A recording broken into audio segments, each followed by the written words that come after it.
welcome to another edition of The Smoking Den. I'm your host for this evening, Smoky Dan, and tonight we are reviewing another AJ Fernandez cigar. It's a Cinco Vegas. This is the AAA Torpedo. I think it's about a 6x52, I believe, maybe 54.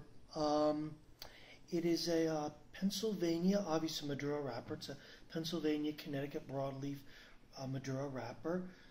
It's very rough, cobby, veiny, very, very rough, but very attractive as well. All Nicaraguan binder and filler. So I've smoked quite a few of Cinco Vegases, and with one exception, their Gold Maduro, I've never been disappointed. So I'm curious to see what this will do for me. Obviously, I'm not a huge fan of the big double band, but that's more of a personal pet peeve than anything. So let's get this thing lit up.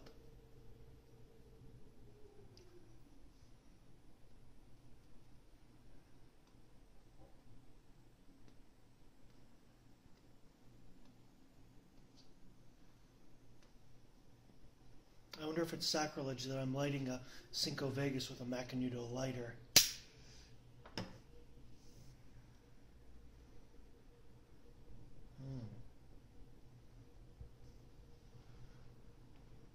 Whoa. First impression, big punch, a lot of earth, a little bit of spice, big mouthful of rich, chewy Maduro smoke.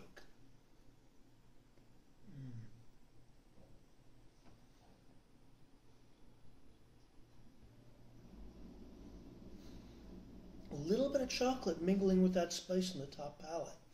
Pleasant. Also a little bit of heat coming on there, but I suspect, I would be surprised if it doesn't die down after about a half an inch.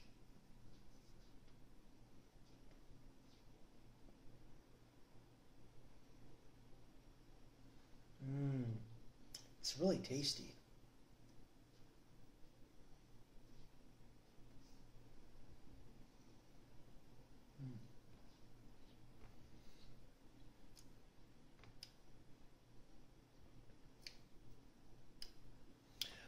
A little bit of coffee bean finish there. A little bit of nuts coming through on that end too. Tasty though.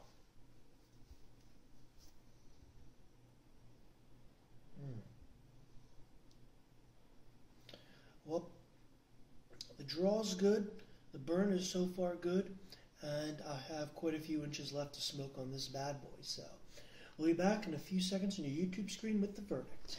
And we're back for the verdict on this Cinco Vegas AAA Maduro Torpedo. The flavor profile, for the most part, has stayed steady from when I first started.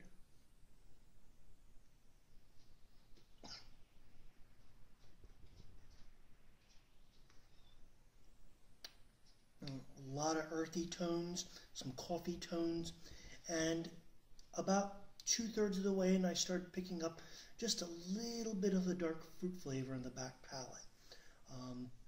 It's a solid stick, very tasty.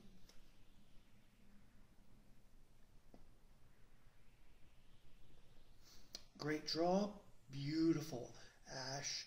It's like a Gandalf's beard white. And the burn's been terrific. Now it's generally a $5 to $7 stick. You might be able to find it just a little bit cheaper.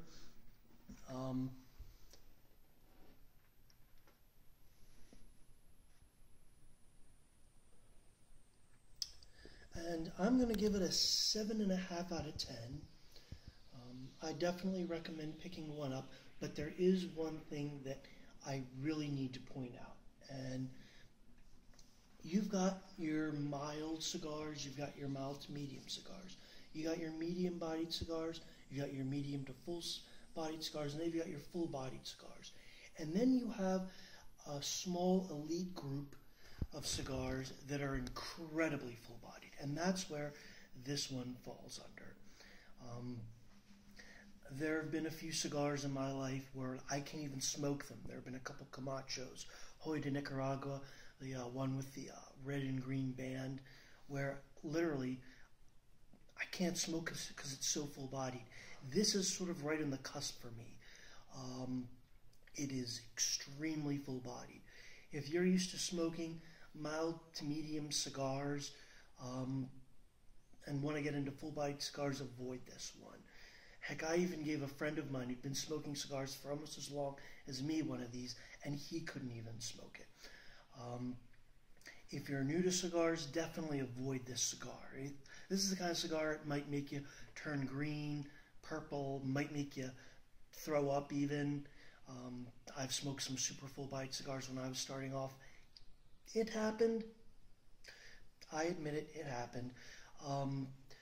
That said, if you really enjoy full-bodied cigars, this will reward an educated palate. But you need to be aware that it's going to hit you like a ton of bricks. This is getting into the ring with Mike Tyson in his prime and going, well, maybe not 15 rounds, but 10 rounds, we'll say.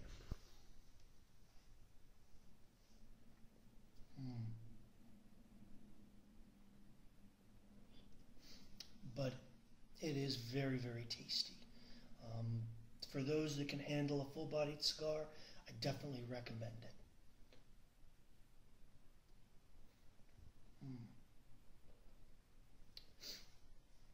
But in any case, if you have any disagreements or you want to leave a comment, please feel free to do so.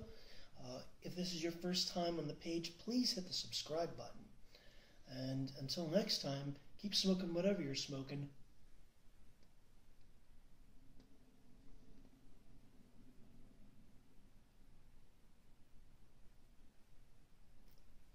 And we'll see you around for the next review.